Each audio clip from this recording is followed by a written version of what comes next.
저는 예수님이 오심을 축하하기 위해서 오늘 아주 특별하게 가발을 벗었습니다.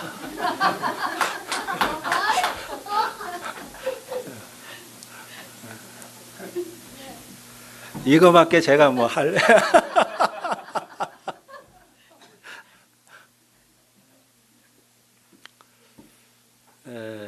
내일 우리 예수님이 오신 참 귀한 날인데 미리 인사합시다. 메리 크리스마스.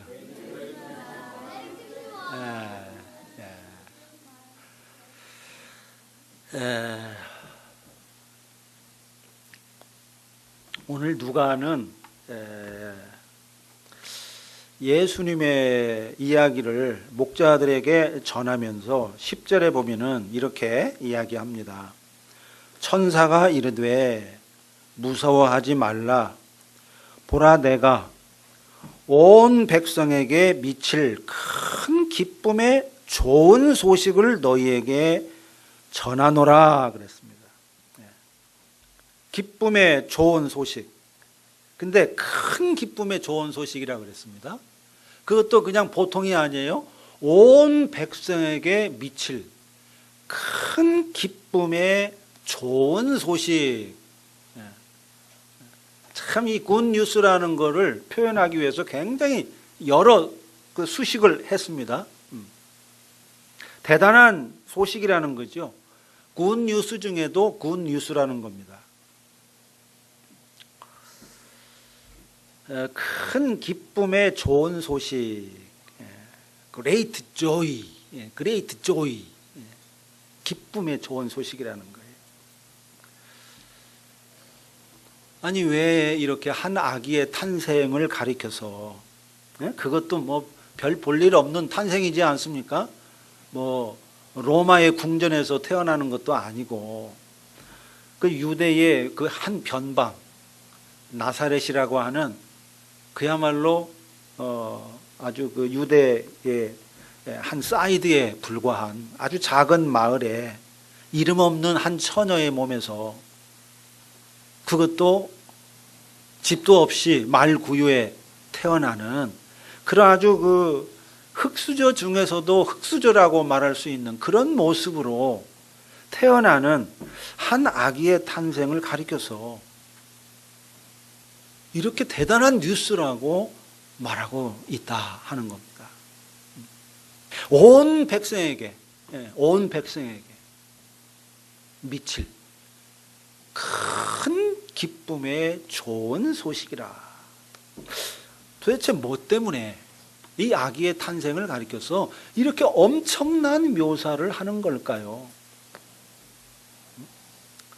이 아무 근거 없이 그냥 떠들어대는 이야기일까요? 그렇다면은 우리가 이렇게 오늘 이 시간까지 2000년이 지나는 이 시간까지 우리가 이렇게 예수님의 탄생을 기뻐하고 축하할 이유가 없는 거겠죠. 오늘도 우리가 이 날을 기뻐하는 것은 진실로 이 탄생이 여전히 최고의 기쁨의 좋은 소식이기 때문입니다. 오늘 이 시대에는 사실 이 대단한 기쁨의 좋은 소식을 듣기가 매우 어려운 시대죠. 뭐 그렇게 좋은 뉴스를 듣기가 어렵습니다. 좋은 뉴스 그러면 아주 그 젊은이들이 기다리는 새로운 뭐 상품, PC가 나온다든지 핸드폰이 나온다든지 뭐 이런 그 새로운 상품이 출시된다. 그건 아주 빅뉴스죠. 뭐 새로운 상품을 내가 구매하게 됐다. 엄마가 약속해서 이번에 뭐 성탄 기념으로 뭐 좋은 옷을 사준다. 뭐 롱패드를 사준다. 그러면 아주 그게 기쁨의 좋은 소식이죠. 뭐 그런 거 외에는 특별하게 정말 우리가 기뻐할 만한 그런 기쁨의 좋은 소식을 듣는다는 게 매우 어려운 시대입니다. 오히려 모든 것이 시시하고 시큰둥하고 우리의 마음을 아주 아프게 하고 슬프게 만드는 그런 뉴스들이 거의 대부분이죠.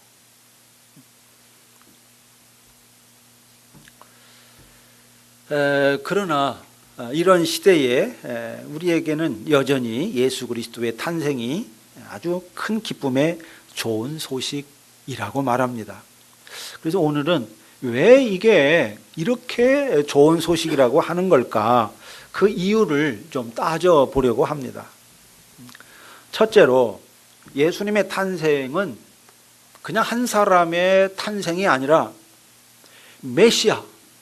메시아의 탄생이기 때문입니다. 메시아, 이걸 그리스도, 이제 그 헬라어로 말하면 그리스도, 우리가 주 예수 그리스도라고 말하죠. 이 그리스도, 메시아, 이게 같은 뜻입니다. 히브리어로는 메시아고 헬라어로는 그리스도입니다. 그리스도. 이게 다 구원자, 기름 부음 받은 자, 그런 뜻이죠. 다시 말하면 구원자가 왔다는 것입니다. 구원자가 왔다. 이 구원자의 출현,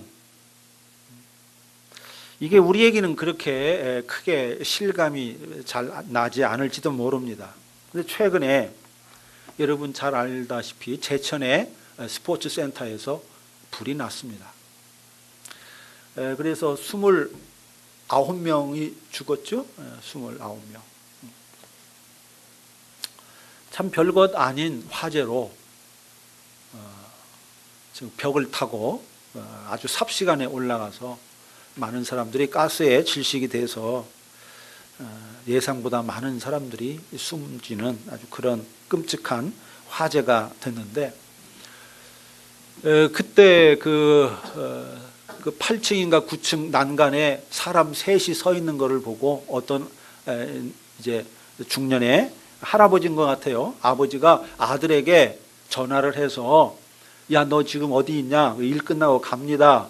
그러니까 이제 그 지게차를 운전하는 사람이 아버지 말을 듣고 바로 거기 현장에 가서 이 사람이 아버지하고 함께 둘이 협동 작전을 해가지고 그 9층에 있는 세 사람의 목숨을 그 지게차로 구출해 냈습니다.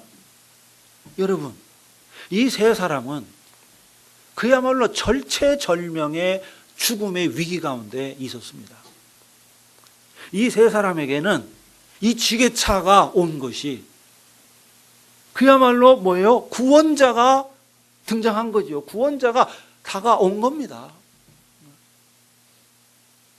그래서 그 지게차에 몸을 실어서 그야말로 구사일생으로 생명을 구했습니다. 바로 이 지게차를 운전했던 그 사람, 이게 이 세 사람에게는 실제적으로 구원자인 것이죠. 구원자.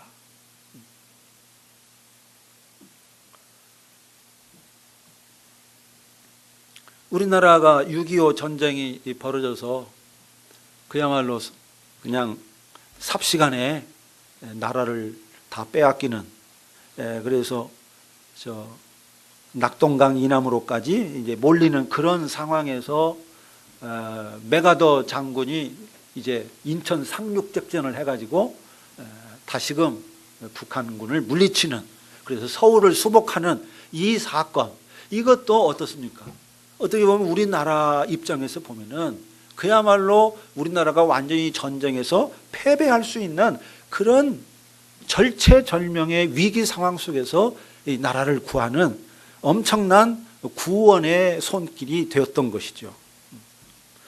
아주 구체적인 사건으로 우리가 생각을 해보면 이 구원자의 등장이라고 하는 것은 정말 어마어마한 뉴스인 것입니다. 최고의 뉴스인 거죠, 그 당사자에게는.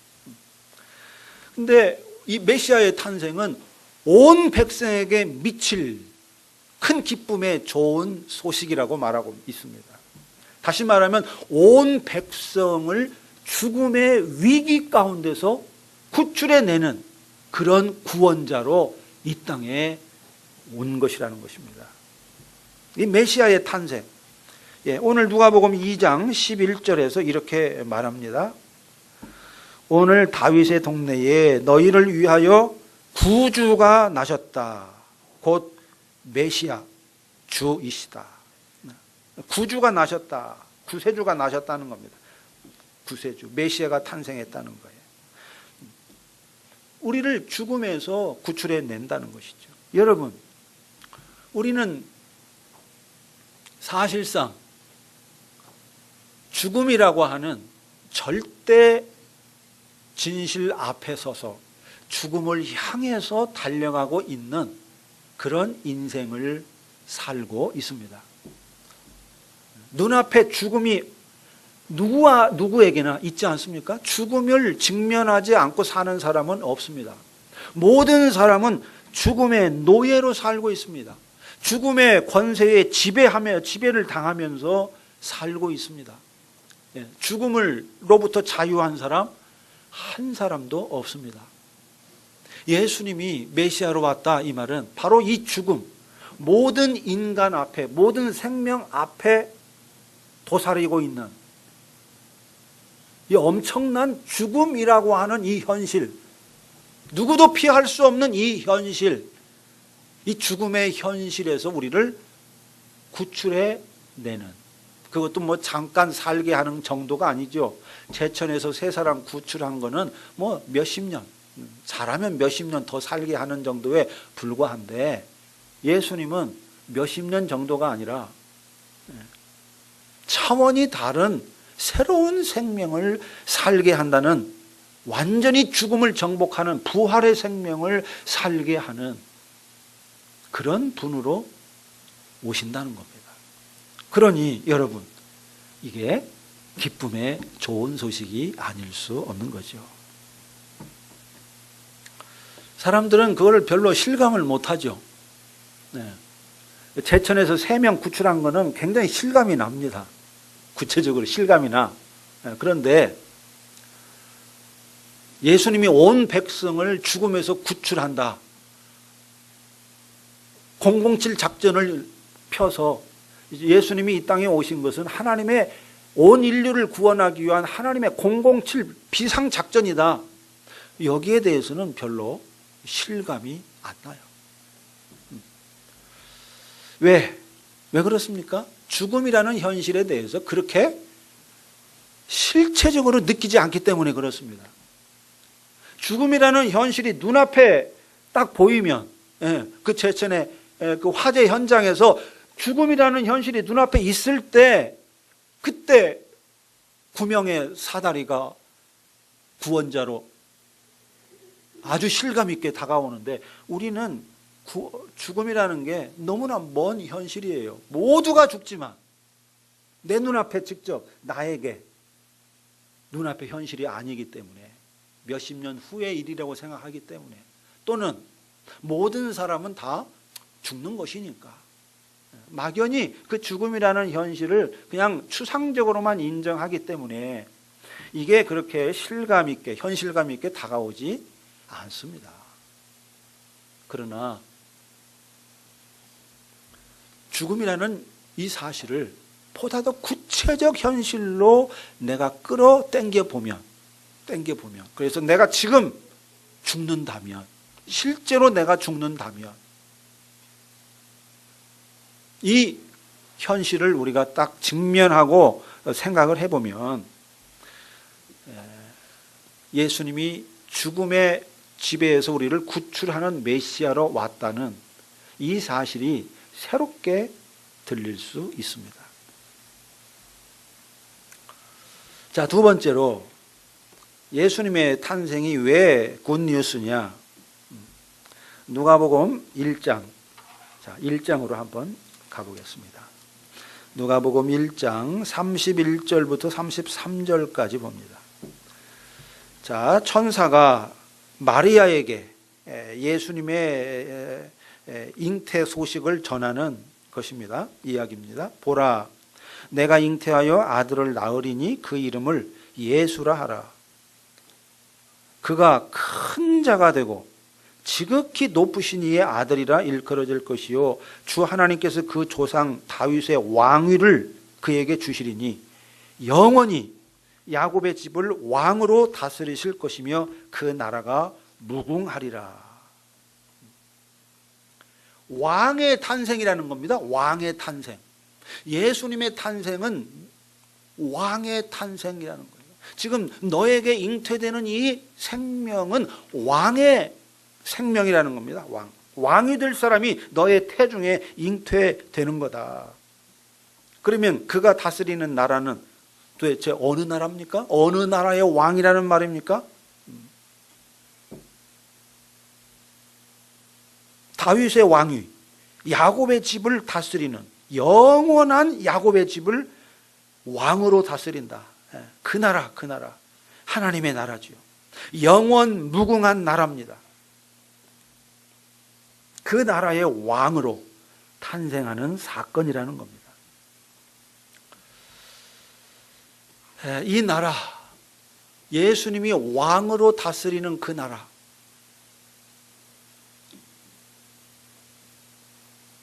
다시 말하면 왕이 탄생한다는 것인데, 마리아의 몸을 통해서 왕이 탄생한다. 그 왕이 존재한다는 것은 뭡니까? 왕의 존재가 곧 나라의 존재를 가리키는 겁니다. 예수의 탄생과 함께 새로운 나라가 이 땅에 도래한다는 것입니다. 그 나라는 우리가 흔히 생각하는 죽으면 가는 그런 저 하늘나라가 아닙니다. 죽으면 우리의 영혼이 가는 그런 저 세상으로서의 하늘나라, 그런 나라를 말하는 게 아니에요. 이 세상의 왕들이 다스리는 나라와는 전혀 다른 나라, 통치 방식과 삶의 방식이 완전히 다른 나라, 새로운 나라, 지금까지 이 세상에서 경험하지 못한 그런 새로운 나라의 왕으로 예수님이 탄생한다는 것입니다. 자, 새로운 왕의 탄생이라고 했는데 그 왕의 탄생이 어떻습니까? 왕의 탄생답지 않은 모습으로 탄생한 거죠. 이름도 없는 그야말로 가난한 젊은 처녀의 몸에서, 그것도 말구유의 가장 낮은 자리, 아주 가난한 목수의 아들로 이 땅에 태어난 것이고요. 그것도 예루살렘 중심에서 태어난 것이 아니라 유대 나라에서도 아주 변방에 속하는 그런 갈릴리의 나사렛이라는 아주 작은 동네에서, 베들레헴이라는 아주 작은 동네에서 태어나는 거죠. 완전히 다르죠. 우리가 상상하는 왕의 오심과는 전혀 다른 모습으로 왕이 왔습니다. 전혀 왕 같지 않은 모습으로, 왕으로 이 땅에 오신다는 것입니다. 오셨다는 것입니다. 바로 이것이 이 세상에서 모든 우리의 상식을 뒤집어 엎는 것이죠.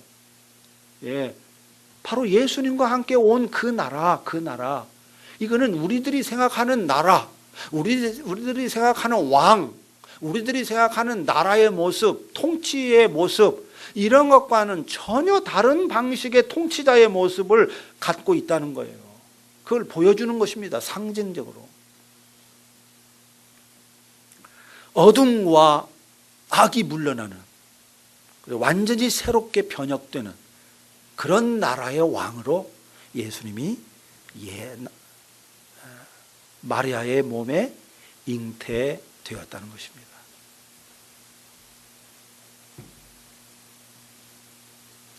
인간이 태어날 수 있는 방식 중에 가장 비천한 방식으로,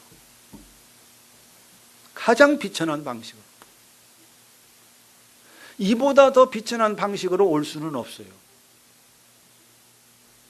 스캔들이죠. 결혼해서 가정을 이루지도 않은 처녀가 아이를 낳았다. 이거는 스캔들입니다. 추문이에요, 추문. 그야말로 아주 수치스러운, 얼굴을 들고 동네 방네 돌아다닐 수 없는, 요즘 처녀가 애를 낳아도 할 말이 있다고 그러는데 예, 그런 그 처녀가 아기를 낳는 그걸 우리는 대단한 엄청난 사건으로 이해합니다마는 아주 실제적으로 보면은 어마어마한 추문이에요. 스캔들이에요. 그렇게 태어난 아이 어느 누가 귀하게 봅니까? 그야말로 그 천대받는 아이, 어느 누구도 그 인정받지 못하는 그 존재 자체를 인정받지 못하는 그런 모습으로 이 땅에 태어난 거예요. 아주 가난한 동네에서. 어느 누구도 물론 뭐 굉장히 다양한 방식의 출생이 있습니다만은 어쨌든 인간이 존재할 수 있는 출생의 방식 중에 가장 비참한, 가장 비천한, 가장 수치스러운, 가장 못나고 무력한 그런 모습으로 예수님은 이 땅에 출생하신 겁니다. 그런데 왕으로 온다는 거예요. 그 자가 왕이라는 겁니다. 말이 안 되는 이야기죠.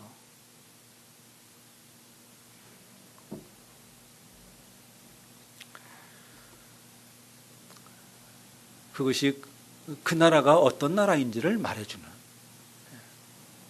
아주 대표적인 표징인 것입니다. 예수의 나라가 어떤 나라인가 하는 것을 보여주는.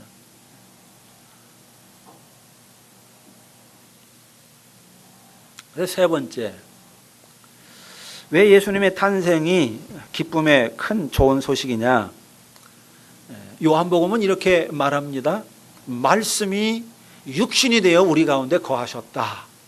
말씀이 육신이 된 사건이기 때문입니다.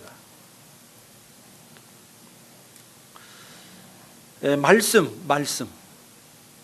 하나님이 태초에 온 세상을 말씀으로 창조하셨습니다. 창세기 1장. 온 세상은 하나님이 말씀하심에 곧 그대로 되었다. 말씀으로 창조됐다고 말하고 있습니다. 바로 그 말씀, 온 세상을 창조한 그 말씀이 육체로 오셨다는 거예요. 자, 온 세상을 말씀으로 창조했다 이 말은요, 온 세상 만물이 물질인데 이 모든 물질 덩어리들이 단순히 물질 덩어리가 아니라 뭐다? 말씀으로 창조했다 이 말은 그 모든 물질 덩어리가 단지 물질 덩어리가 아니라 말씀 덩어리다 그 말입니다. 말씀 덩어리다. 태양도 말씀으로, 지구도 말씀으로, 모든 식물과 동물도 말씀으로 창조하셨으니 그 모든 것 속에 말씀이 들어있는 거죠. 말씀이 들어있는 겁니다. 말씀 덩어리인 거예요. 그 말씀 덩어리라는 말은 다른 말로 표현하면 뜻 덩어리, 하나님의 뜻 덩어리라 이렇게 말할 수가 있습니다. 예, 모든 만물 속에는요 하나님의 말씀의 파편이 다 가득 들어 있습니다. 신기하기 이루 말할 수가 없어요. 모든 만물을 바라보면 신기해요. 여러분 그 봄, 여름, 가을, 겨울 사계절이 존재하는 것도 이 지축이 그냥 수직으로 이렇게 지축이 있으면은 여러분 봄, 여름, 가을, 겨울이 안 생기잖아요. 이게 23.5도 기울어 있기 때문에 지축이. 그러니까 이게 봄, 여름, 가을, 겨울이 생기는 거예요. 공전에 의해서. 이 어마어마한 사실이죠. 만약에 지축이 똑바로 서 있으면은 여름인 곳은 항상 여름이에요. 겨울인 곳은 항상 겨울입니다. 사계절의 변화가 없어요. 기가 막히게 이게 지축이 23.5도 딱 기울어가지고 이게 봄, 여름, 가을, 겨울이 생기는 거예요. 이게 신비한 거 아닙니까, 여러분? 이게 뜻이 있는 거예요. 이 말씀이 있는 거야, 말씀이.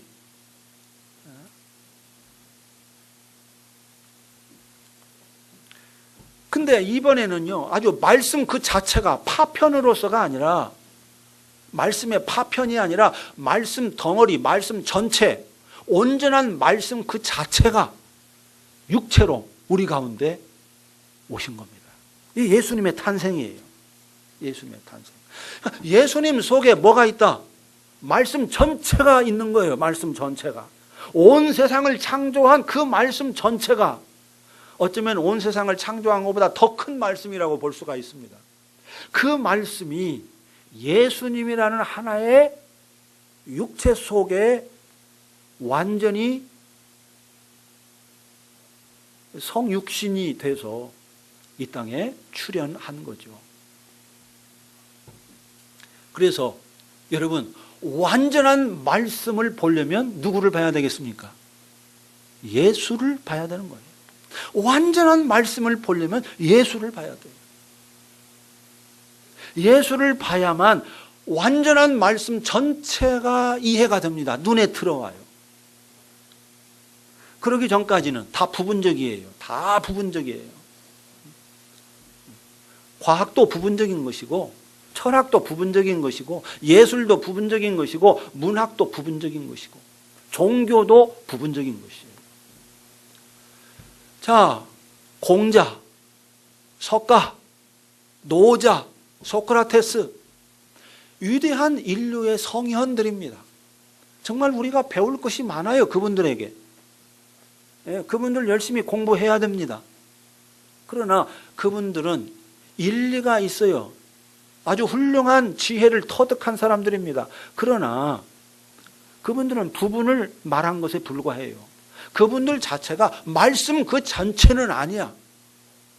그냥 그 온 세상에 가득한 말씀을 조금 더 이렇게 깨달은 자들이에요. 깨달은 자들.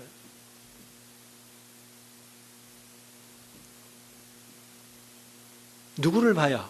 예수 그리스도를 봐야 말씀 전체를 비로소 보게 되고 깨닫게 되고 알게 돼요. 알게 돼요. 그 예수를 본다는 것은 뭡니까? 네, 하나님의 말씀을 본다는 거예요. 하나님의 뜻 덩어리를 본다는 겁니다.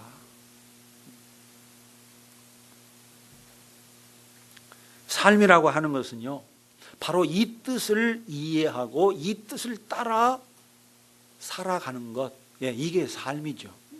이게 우리가 살아야 되는 참된 삶의 내용입니다. 그냥 뭐 잘 먹고 잘 사는 거, 이 정도가 우리 삶의 궁극적 내용은 아니에요. 그것은 삶의 한 부분이죠. 부분. 먹고 사는 일 중요해요. 중요해요. 그러나 그게 전부 아니에요. 근원 진실을 알아야 돼. 근원 진실. 그게 말씀. 그 말씀 자체가 근원 진실이죠. 이걸 이해해야 돼요. 이걸 깨달아야 돼요.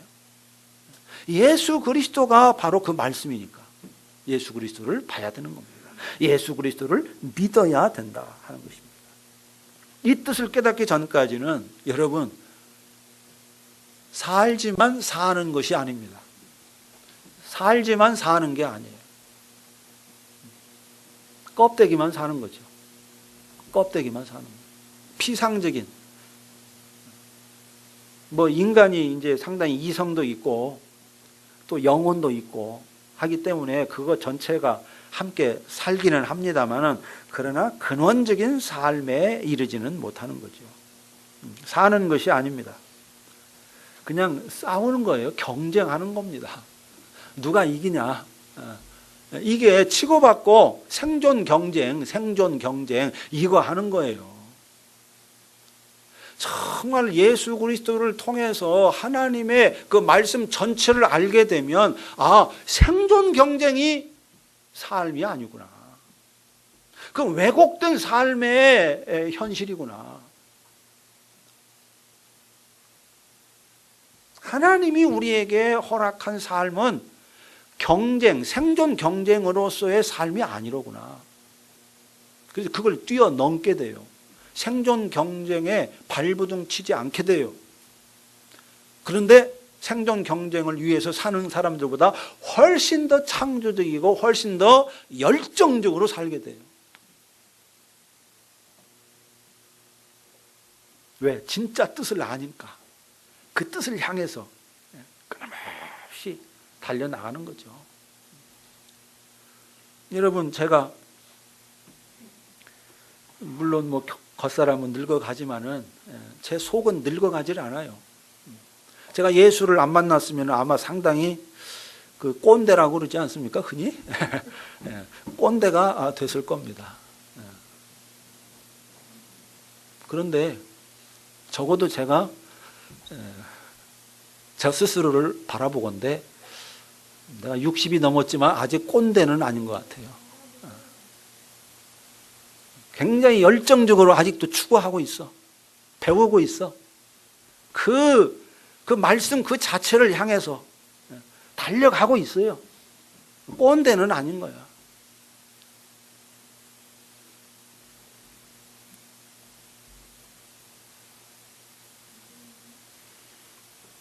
말씀이 육신이 되는 사건, 이게 예수님의 탄생이에요. 그러니까 그게 큰 기쁨의 좋은 소식이라는 겁니다. 마지막 네 번째는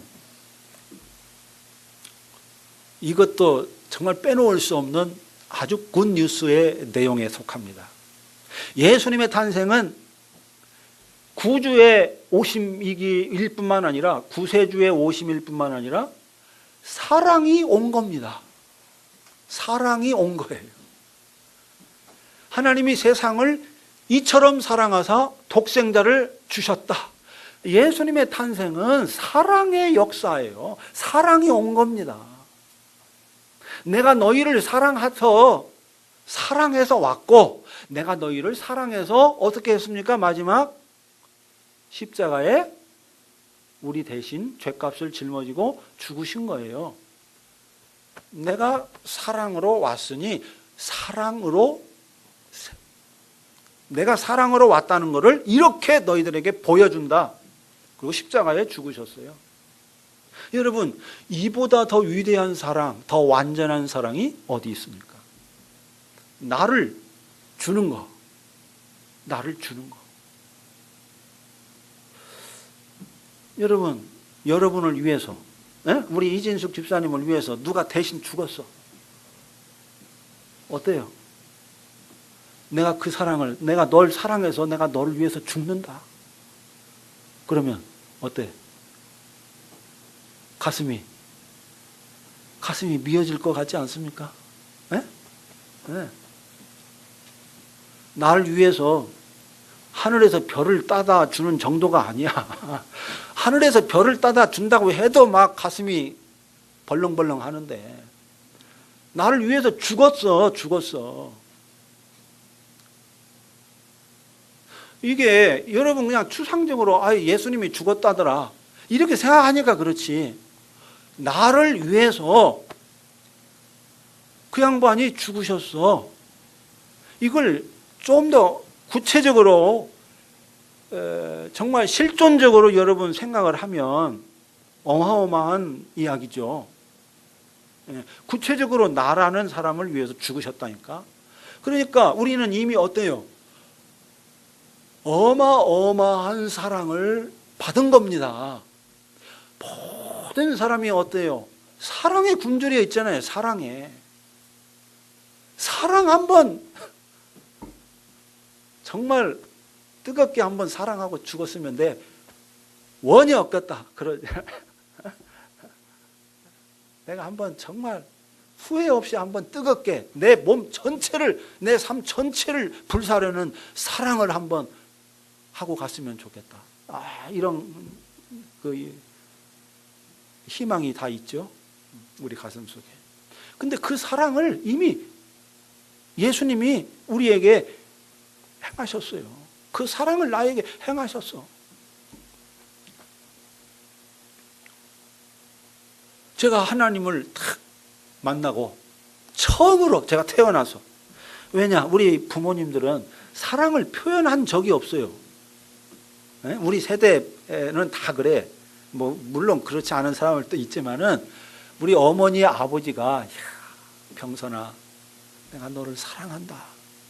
물론 말도 하신 적도 없고, 그런 어떤 구체적인 행위를 제가 느껴본 적이 없어요. 다 그냥 나가지고 줄줄이 그냥 먹고 살기 위해서 애를 쓰기는 했지만은 그랬는데요. 예수님을 딱 만나고 나니까 하나님이 나를 사랑한다는 사실이 내 가슴 속에 처음 내가 사랑받는다는 느낌이 들었어요. 사랑받는 존재로구나. 사랑받는 느낌. 이것이 저에게 얼마나 큰 힘이 됐는지 모릅니다. 에너지가 생기는 거죠. 살아갈 힘이 생기는 거예요. 내가 이렇게 나는 사랑받을 만한 존재로구나. 내가 사랑받고 있었구나. 내가 몰랐다. 나는 사랑받고 있다. 네. 그렇습니다. 예수님이 오신 그 사건 자체가 이미 사랑이 온 거예요. 온 세상을, 내가 세상을 이처럼 사랑하사 독생자를 주셨어요. 예수님이 오신 것 자체가 사랑이에요. 왜? 여러분, 사랑이 뭡니까? 옆에 있어주는 게 사랑이잖아요. 옆에 있어주는 것보다 더 큰 사랑이 어디 있습니까? 내가 힘들고 고난하고 죽음 앞에 있을 때 끝까지 내 옆에 있어주는가? 이게 사랑인데 하나님이 우리 옆에 있어주기 위해서 우리 가운데 오신 거예요. 내가 너희와 함께 있겠다. 이게 사랑이죠. 근데 거기서 끝나지 않았어요. 십자가에서 내가 너를 위해서 죽는다. 너를 영원히 살리기 위해서 내가 죽는다.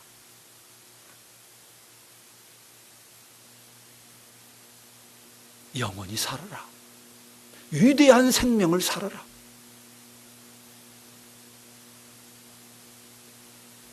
이 사랑을 십자가에서 마지막 보여주신 겁니다. 그리고 성령이 우리 안에 오셨어요. 그 예수님이 떠나신과 함께 부활하시고 떠나신과 함께 성령을 우리 안에 보내주셨어요. 그러니까 하나님이 우리와 함께 하세요. 사랑이죠. 사랑입니다. 여러분, 우리는 이미 사랑받은 자입니다. 아멘? 어마어마한 사랑을 받은 자예요. 사랑을 받은 자. 이유가 없어. 조건이 없는 그 사랑. 그 사랑. 그 사랑 받은 거예요. 하나님은 우리를 사랑하십니다. 근데 사람들이 그걸 몰라요. 그리고 사랑이 없다고 사랑에 목말라 합니다. 어마어마한 사랑, 우리가 살아가기에 필요한 모든 힘이 되는 사랑을 하나님이 마음껏 부어주시고 계시고 부어주셨고 지금도 부어주고 계시는데도 불구하고 그 사랑을 모르고 나는 사랑에 굶주려가지고 사랑을 찾아서 구걸하고 다니는 거예요. 나는 아직도 목이 마르다 그러면서 사랑에 목이 마르다. 물 좀 주소, 물 좀 주소 하면서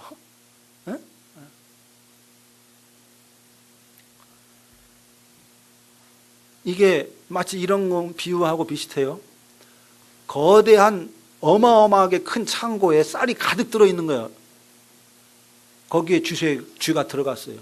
나락이 아직 정미하지 않은 그 나락이 창고에 가득 들어있는데 그 창고 속에 있는 쥐가 배가 굶어서 죽었다는 거 아닙니까? 그것과 똑같은 거예요. 이미 어마어마하게 있는데 우주 가득 사랑이 넘치는데 그 넘치는 사랑을 모르고 사랑에 굶주려서 죽어가는 사람이 지금도 부지기수예요. 이 사랑을 말해주는 것이죠. 이게 최고의 기쁜 소식인 것이죠. 야, 사랑이 있어. 사랑이 있어.